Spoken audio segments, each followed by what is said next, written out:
So the first setup we're going to talk about is the classic from De La Riva. So I'm going to grab my opponent's ankle with my left hand. I like to grab the pant leg. You could do either one.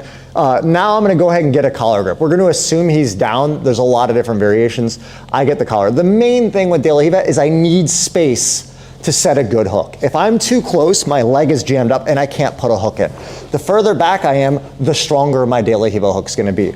Often, if my opponent's kind of close, it's hard to push on his hip. So I'll use this knee shield here to kind of lighten my hip. See how my hip comes off the floor? And now I can kind of push on the collar and create slide back. From here, I set my left foot really tight up in on the hip here, right? Come back down. I don't want to be on the thigh. I want to be up on the hip. From here, if I have enough space and his weight is a little bit more on this side, I'm going to use my right toes to kick his ribs. I could even use my shin here. So here or here, even if he was holding my pant leg, it could even be in the bicep. And I just want to pull the collar this way. I'm on my side and I start to distribute him backwards. From here, he will land, and now we can start setting up all sorts of different, you go around that side, yeah.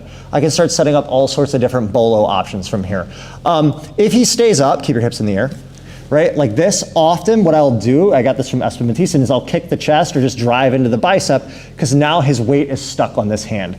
From here, I can grab the hip, and now I'll pull, I'll shoot my shin across, and now I'm already starting to come into bolo sequences. Again, I have to respond with what he gives. So he stayed up on his hands in this case. I might grab the back here, start lifting, bring him through, and take the back, right?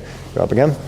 So if I'm here, and I knock him over, and he falls to his hip, often here, I don't like to let go to the hip immediately because, okay, so if he's on his elbow like this, when I let go to the hip, he might start pushing my hand off with both hands, right? But when he's up on his hip, up in the air, he doesn't have anything to do that with. So if he drops all the way down, a lot of times here, go on your elbow, a lot of times here, I just keep the collar and go through. This is a variation Espen Mathisen does a lot. Now I switch to here, preferably early if I can. I can rock up, go in here, and start taking the back.